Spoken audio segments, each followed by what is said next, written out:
Assalamualaikum warahmatullahi wabarakatuh. Kembali di channel Dr. Safari Online.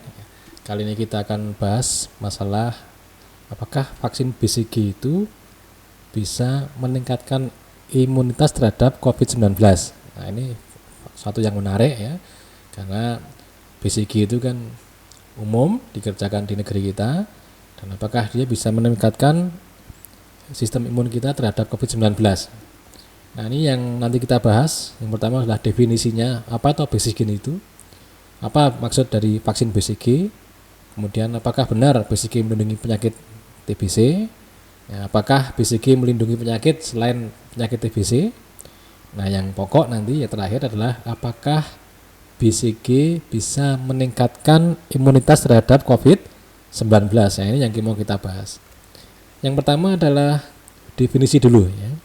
Jadi vaksin BCG itu adalah vaksin yang digunakan untuk mencegah penyakit TBC pada manusia.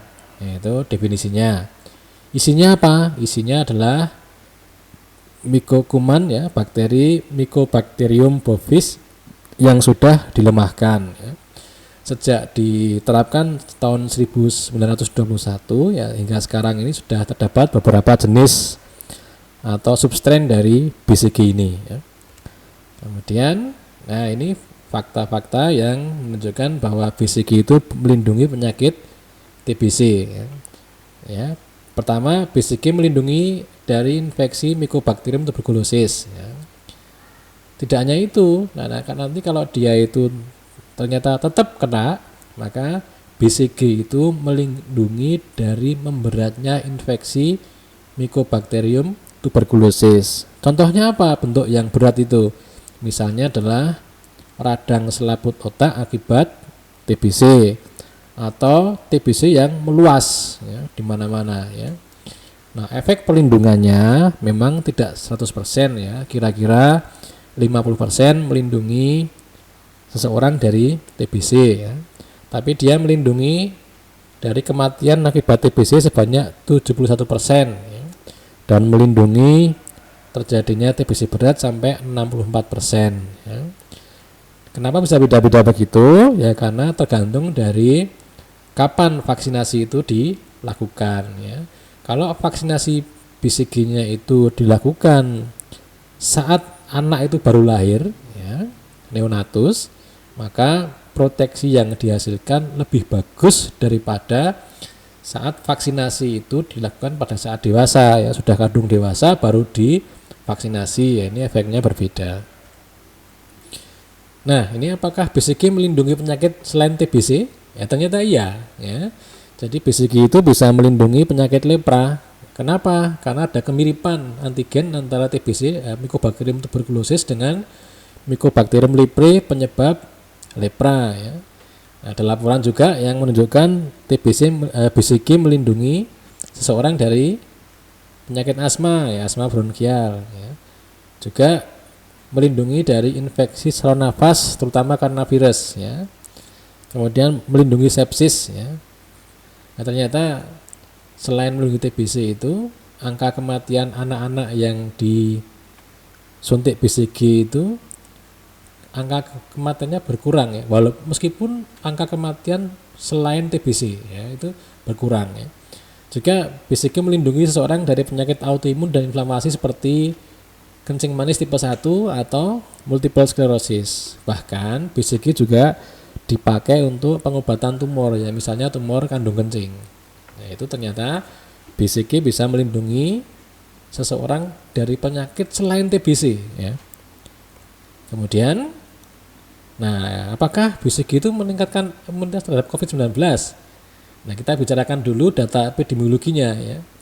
Bahwa negara-negara yang melakukan vaksinasi BCG itu jumlah kasusnya dan jumlah kematiannya ya, dari 1 juta penduduk itu jauh lebih rendah dibandingkan negara-negara yang tidak melaksanakan vaksinasi BCG ya.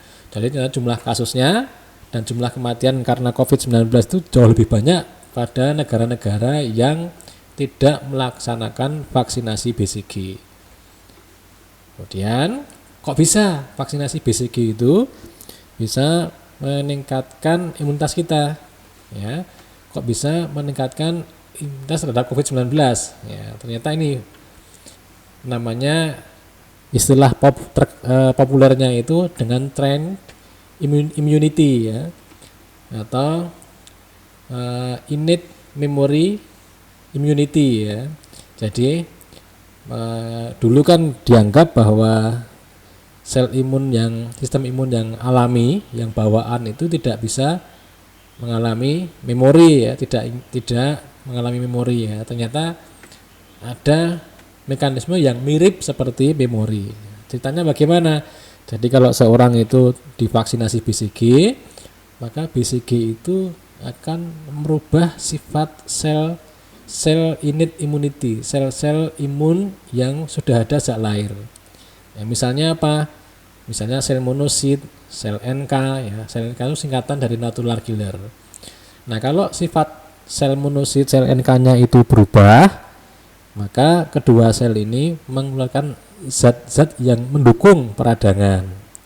Nah, kalau istilah kerennya itu interleukin 1, interleukin 6, dan tumor necrosing factor. Nah, kalau itu dikeluarkan apa akibatnya? Akibatnya akan terjadi penghambatan replikasi virus. Jadi virusnya itu dihambat untuk beranak pinak, ya.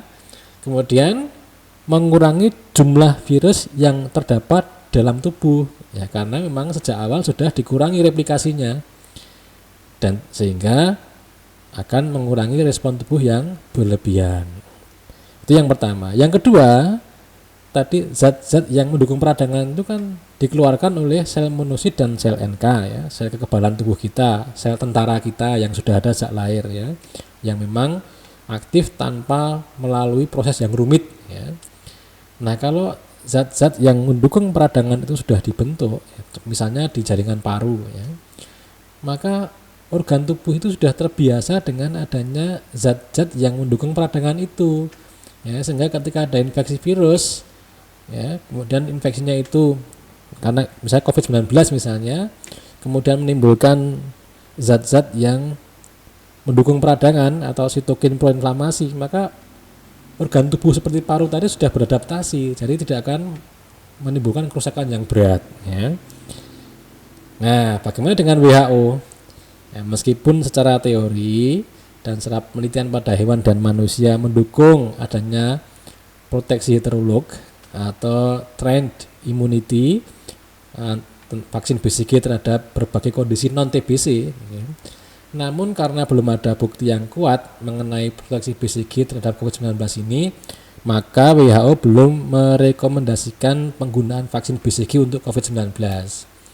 Ya, saat ini sudah ada penelitian-penelitian, ya, bagaimana jika seseorang itu disuntik BCG, apakah dia aman terhadap COVID-19 atau tidak. Nah, nanti kita tunggu apakah sudah ada hasil penelitiannya apa belum, ya.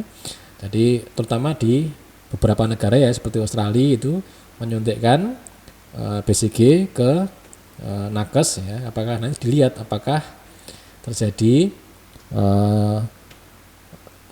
kekebalan terhadap COVID-19, ya. Itu yang kita tunggu hasilnya, ya. Saya kira demikian, ya. Kalau ada salahnya mohon dimaafkan, ya. Kalau ada misalnya bermanfaat silahkan klik like, subscribe, dan share ke teman-teman yang lain. Saya kira demikian. Assalamualaikum warahmatullahi wabarakatuh.